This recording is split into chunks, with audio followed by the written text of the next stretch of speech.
पाकिस्तान तहरीक इंसाफ की हुकूमत ओवरवेलम्ड है, और अगर मैं ये कहूँ कि इतना ज़्यादा फैंटेसाइज कर रही है इलेक्ट्रॉनिक वोटिंग मशीन को, ख़ास तौर पर इलेक्टोरल रिफॉर्म्स को, इसलिए क्योंकि वज़ीर-ए-आज़म पाकिस्तान ये समझते हैं कि अगर हमारे मुल्क ने आगे बढ़ना है और इंतखाबात के हवाले से जब भी तनाज़ा खड़ा होता है, अगर उसका कोई हल निकालना है तो वो एक ही हल है कि मुल्क में वसी पैमाने पर इलेक्टोरल रिफॉर्म्स किए जाएँ, और जो इलेक्शन है जिसमें पेपर इस्तेमाल होता है, बैलेट इस्तेमाल होता है, उसको पेपरलेस किया जाए बाय एंड लार्ज, और इलेक्ट्रॉनिक वोटिंग मशीन का इस्तेमाल किया जाए। ये दिलचस्प बात है और ये अब की बात नहीं है। पाकिस्तान तहरीक इंसाफ बाय जनाब इमरान खान ये आर्गूमेंट हमेशा से पेश करती रही है। जनाब इमरान खान हमेशा से कहते रहे हैं कि अगर रिफॉर्म्स करने हैं तो वो इस तरीके से होंगे। लेकिन प्रॉब्लम क्या है? प्रॉब्लम सबसे बड़ा ये है, मसला सबसे बड़ा ये है कि आप जितने मर्जी इस्लाहात ले आए, जितनी मर्जी तब्दीलियां कर लें, बहरहाल इलेक्शन सियासी जमातों ने ही लड़ना है। और जब ये तमाम सियासी जमातें, जब तक ये तमाम सियासी जमातें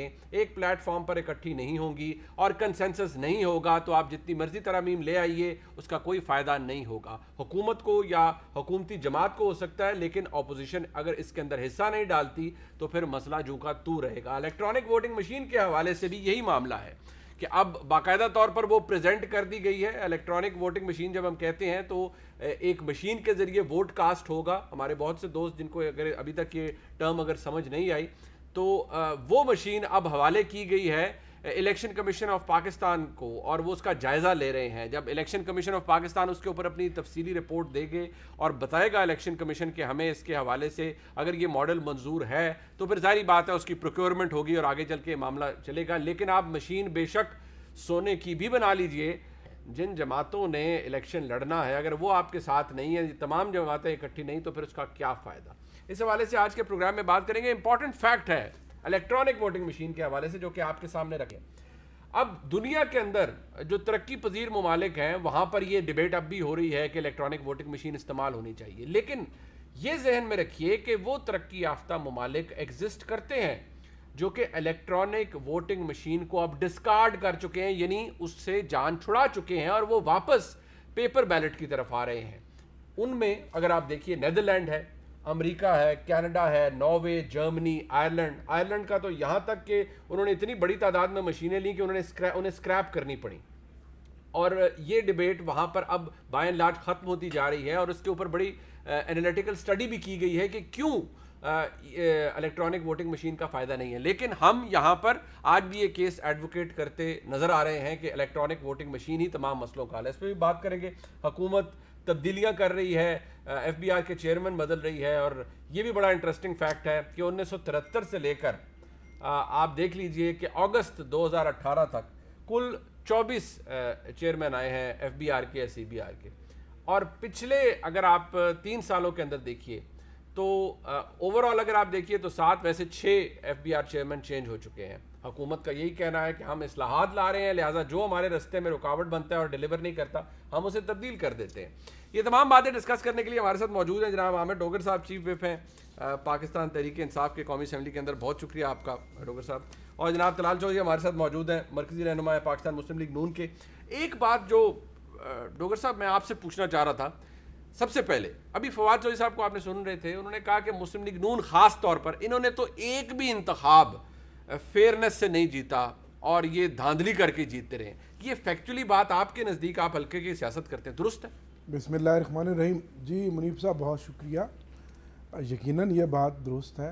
अच्छा। कि जब ये जीत जाते हैं तो फिर ये कहते हैं कि इलेक्शन साफ शफाफ हुए, और जब हार जाते हैं तो इल्ज़ामात लगाते हैं, और ये इनका वतीरा है। 1985, 88, 90, 93, 97, 2002 स्वाए या 8 में भी ये जीते, 13, तो उसमें तकरीबन ये तमाम के तमाम इलेक्शन अपने एम्पायर खड़े करके जीते। अच्छा। और उनमें निगरान हुकूमतों में ख़ुद होते थे। कुछ इलेक्शन ऐसे हुए कि जिसमें खुद नवाज शरीफ साहब खुद चीफ मिनिस्टर भी थे। ग़ालिबन 88 और 90 वाले 2-3 इलेक्शन थे। अच्छा। बाकी इनकी कैबिनेट थी और वो लोग खुद इलेक्शन भी लड़ते थे। लेकिन वक्त के साथ साथ अवेयरनेस आती रही, रिफॉर्म्स होती रही, और इलेक्शन कमीशन वक्त के साथ साथ एक ख़ुद मुख्तियार एक इदारे की शक्ल में सामने उभरना शुरू हुआ। और फिर जब 2013 का इलेक्शन हुआ और जिसमें इमरान खान साहब ने एक तारीखी धरना दिया और 4 हलकों को खोलने की बात की, और वो एक वाहिद पाकिस्तान के लीडर थे जिन्होंने इंतखाबी धांधली के ख़िलाफ़ इतनी बड़ी रिकॉर्ड एजिटेशन की और एहतजाज किया और उसको पूरी दुनिया ने और कौम ने देखा। उससे पहले ये होता था कि अपोजिशन कुछ दिन एहतजाज करती थी, हुकूमतें बन जाती थी, वजारतें चल जाती थी और वो मामला फिर पीछे चला जाता था। हार के इलेक्शन में धांधली का, हार के इलेक्शन के नतीजे ना मानना, ये तो आपका भी वतीरा रहा। नहीं, मैं आप भी 2013 में आपने कहा धांधली होगी, 18 में आप जीत गए, आपने कहा नहीं हुई। नहीं हुई ना, देखें, अच्छा चले आपकी बात को यूं, मतलब केपी में नहीं हुई, वहां आप जीत गए। नहीं, आपकी बात को यूं ही मैं आगे ले लेता हूं कि एक ये कल्चर बन चुका था, इसको खत्म करने के लिए नहीं, हम हिस्सा नहीं, हम तो इस कल्चर के खिलाफ थे। साहब कैसे सर? हम तो इस कल्चर के खिलाफ। या फिर आप फिर बात ये कहते हैं कि 2013 में अगर इलेक्शन आप केपी में जीते तो आप भी धांधली से जीते? नहीं, बात केपी के तो इलेक्शन की हुई नहीं थी 13 में, वो तो 4 जो कौमी असम्बली के हलके थे उनको खोलने की बात हुई थी। 4 हलकों की बात, 4 हलकों से बात स्टार्ट हुई थी ना, वो तो आप कह रहे थे, लेकिन फैक्ट ये है कि जहां आप इलेक्शन जीते वहां आप कह रहे हैं धांधली नहीं हुई, जहां ये इलेक्शन हारे वहां ये कहते हैं, आप इनको इल्जाम लगाते हैं कि कहते हैं धांधली हुई है, लेकिन आप भी वही करते हैं। नहीं, ये फैक्ट नहीं है। जो बात मैं करना चाह रहा हूं, पहले अगर आप बात मेरी मुकम्मल होने देंगे तो आपको एक कॉन्सेप्ट समझ आ जाएगा। ठीक है कि मुझे याद है 85 से तो मुझे भी होश है, इलेक्शंस देखते चले आ रहे हैं और 97 में मैंने अमली तौर पर पहला काउंसलर का इलेक्शन लड़ा, फिर उस वक्त से लड़ते चले आ रहे हैं बड़े छोटे सारे इलेक्शन। तो ये एक कल्चर बन चुका है।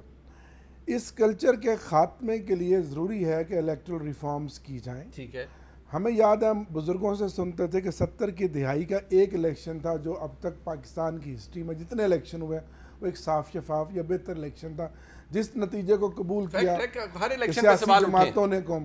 तो इसके लिए अब आगे बढ़ना है, इसमें कोई दूसरी राय नहीं कि दुनिया टेक्नोलॉजी के साथ ही तरक्की कर रही है और अगर टेक्नोलॉजी का इस्तेमाल, इनोवेशन की जा रही है, ईवीएम मशीन्स लेकर आ रही है, वो इलेक्ट्रल रिफॉर्म्स का एक पार्ट है।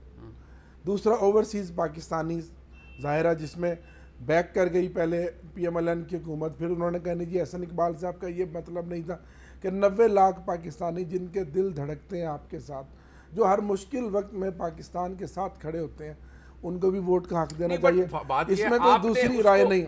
ठीक है, लेकिन आप इलेक्टोरल रिफॉर्म्स कीजिए, आप बिल्कुल कीजिए, लेकिन इलेक्टोरल रिफॉर्म्स ऐसे कि जिसके ऊपर ऑपोजिशन कहे कि ना आप कंसेंसस बनाते हैं, आप बुलडोज करते हैं तमाम अमेंडमेंट्स को, उससे तो कभी इलेक्टोरल रिफॉर्म्स कामयाब नहीं होंगे, ना इंतखाबी ढांचा दुरुस्त होगा मुल्क का। नहीं, बुलडोज नहीं कर रहे, ना भी कोई ऐसा खुदा ना खासा कानून बन गया है। पार्लियामेंट के अंदर प्राइम मिनिस्टर की हदायत पर एक कमेटी बनी है, लेजिस्लेशन कमेटी। स्पीकर साहब आजकल उस पर वर्किंग कर रहे हैं कि उन्होंने अपोजिशन की जमातों से राब्ते शुरू कर दिए हैं, लीडरशिप से राब्ते शुरू कर दिए हैं।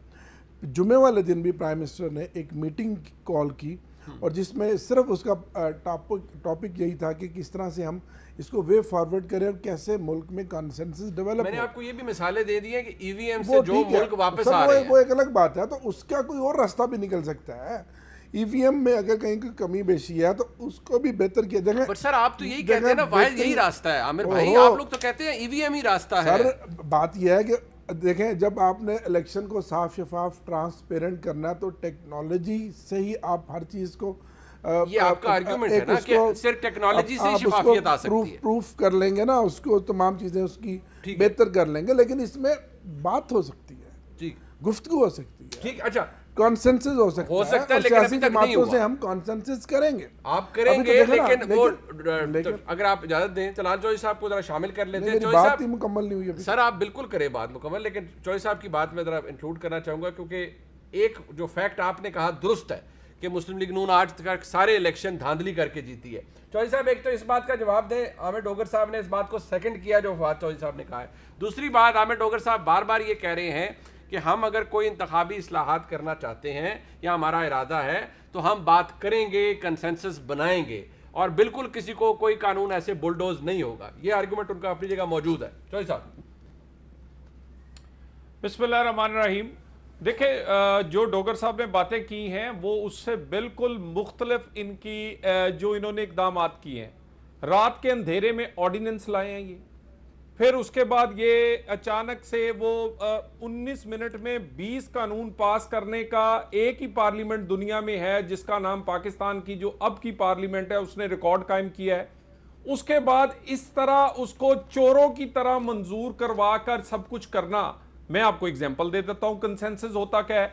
इसहाक डार साहब की सरबराही में तमाम पार्टियों पे मुश्तमिल जो कि 30 से जायद लोग उस मेंबर थे उस कमेटी के, और उस कमेटी ने 3.5 साल काम किया। उसमें एक रुकन वाली जो पार्टी थी जैसे शेख रशीद वो भी शामिल थे, और वो कमेटी इसलिए 1.5 साल काम नहीं कर सकी थी क्योंकि डोगर साहब की पार्टी पीटीआई एहतजाज और धरना लेकर बाहर बैठी थी और इस्तीफे देकर उसने बाइकआउट किया था। हमने इंतजार किया वो 1.5 साल भी, हमने जल्दी नहीं की। हमने एक वो जो टांगा पार्टी हैं उनके लोगों को भी कमेटी में शामिल किया, कंसेंसस कायम किया।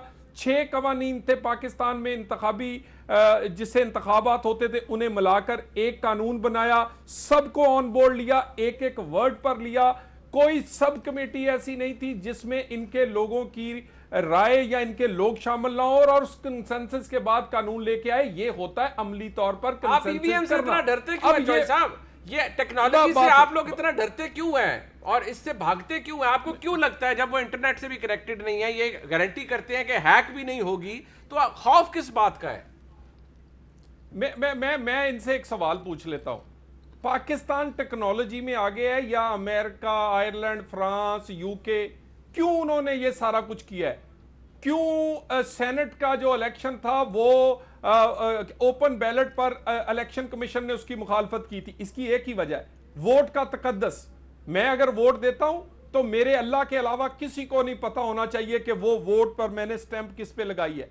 मुझे ये बताएं, ये जो मशीन्स हैं इलेक्ट्रॉनिक, इसका तो आज पता चल रहा है कि सरबराहाने मुमलिकत जो थे उनके भी फोन हैक हो गए। यानी ये बात आप इंश्योर कर ही नहीं सकते। मुझे बताएं, आपका क्या मतलब है टेक्नोलॉजी में अमेरिका से, यूके से, आयरलैंड से, फ्रांस से हम आगे? नहीं, हम एक टेक्नोलॉजी में आगे हैं जिसका नाम है वोट चोरी। ये है चोरों की हुकूमत। इन्होंने सारा दिन यही सोचना चोरी करनी कैसे। आटा चोरी करें, चीनी चोरी करें, पेट्रोल चोरी करें, दवाइयां चोरी करें। अब रहेगी चोरों की सोच ही। तो आप जीतते रहे हैं इलेक्शन। ये डोगर साहब अब मजे में सियासतदान है, ये इस बात पे सेकंड कर रहे हैं फवाद चौधरी साहब को कि तुम एनजी जीतते हो इलेक्शन। मनीब साहब गुजारिश करो, अब चोरों की जो है ना सारा दिन देखे मामला चोरों का, चोरों की ये सोच है ना कि किस तरह पहले भी चोरी करके आगे। एक आरटीएस सिस्टम जो कि एक कंप्यूटर सिर्फ जिसके लिए इस्तेमाल होता है वो रात को बंद हो गया था। ये इतनी लाखों मशीनें, और उसके बाद आप कहेंगे बटन दबाकर जो मर्जी हम रिजल्ट देखें। जो लोग देखें ना, इनकी नीयत पे शक है, और जो इसके लिए रिफॉर्म की जरूरत नहीं है, बदनीयती को नीयत अच्छी बदलने की जरूरत है। मसलन किसने कहा था कि 6 बजे पोलिंग एजेंट बाहर निकाल दे? किस किताब में लिखा है? रात 12 बजे दारल लगाकर फैसला कर दे। जो पॉपुलर लीडर्स हैं, पार्टियों के हेड हैं, उनको गिरफ्तार कर लें। किसने कहा था रेफरेंस उस वक्त बनाए जबकि इलेक्शन सर पे हो, और उस वक्त उसके नतीजे अनाउंस करें जबकि इलेक्शन वोट डलने वाले हो? मेरी गुजारिश सुन लें। ये है सारी की सारी एक सोच है इनकी चोरों की। इन्होंने आटा चीनी, क्योंकि ये अभी तक तो इनको हाथ कोई नहीं, इनका ख्याल है इस दफा वोट भी इसी तरह ही चोरी करे। ये मुमकिन नहीं है। ये एक मेरी बात सुने, मैं ये चैलेंज कर रहा हूं, ये मुझे ये अमेरिका, फ्रांस, आयरलैंड, यूके, ये मुझे आर्गुमेंट दे दें कि उन्होंने डिस्कार्ड किया है, ये क्यों ला रहे हैं? क्यों? अच्छा चलें, डोगर साहब अब और तो चोरी होगी नहीं।